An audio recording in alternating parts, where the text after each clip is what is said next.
قال بشار والسيح حسن نصر الله والمالكي نوري وحوثي مران والمرتضى والصدر وانصار الله والبدر والهادي ومهدي طهران وحجة الله والمؤيد بالله استغفر الله العظيم المنان.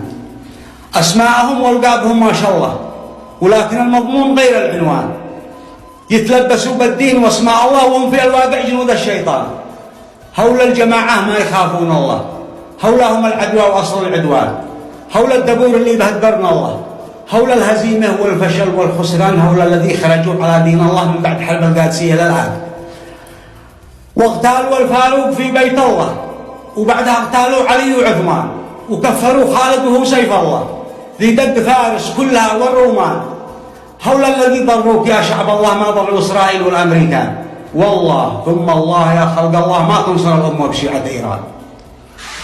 كيف ينصر الله من هدم بيت الله وفجر المعهد ودار القرآن؟ وثانيا يا شعب حياك الله، إذا أنت بتدور دليل وبرهان هيا اسمع أبياتي وبلدك الله. قد ربي ادالك عيون وآذى، قل لي ليش ما حركوا حزب الله ويبدعوا بالمعركة من لبنان؟ وليش روحاني وآيات الله ما يعرضوا عضلاتهم في الجولة؟ وليش لا حوثي قهرتك بالله بتقاتل أهل الجوف وأهل الجدعاء؟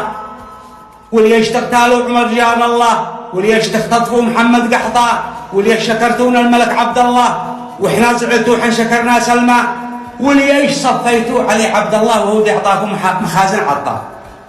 وكفرتني وأنا ولد حفظ الله مسلم قبيلي من قبائل خولات صايم مصلي داري ايش قال الله من موطن الحكمة وشعب الإيمان. ورميتني وأنا معاذ الله، وغزيتني وأنا غزه أخوان، وبتحشد الخبلان يا الله يا الله يقاتلوا مارب ويحجوا بيحة ودين مارب مثل غزة والله سوا سوا من دون زيد ونقصان. وابو عبيدين مثل ابو عبد الله، ومذهب السنوير مذهب سلطان.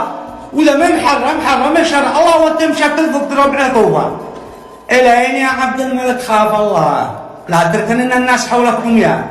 الشعب عارف لك ولأعداء الله وذا يشوف اعمالكم في الميدان. ومستحيل ان تصبحوا جند الله وانتم في الواقع جنود الشيطان، ومستحيل ان تنصروا دين الله وانتم نصارى عندنا فيها اله. طبوا على الخجفان واثواب الله وتصوروا جنب السفينه فالعان، وفوق الخلائق كلهم عاد الله لا يكشف المخفي ويظهر ويبان. والمتقي منصور ان شاء الله، والمعتدي بيفتضح من ما كان. والله اكبر، لا اله الا الله ولا نبي بعد النبي العدنان وسلامتكم.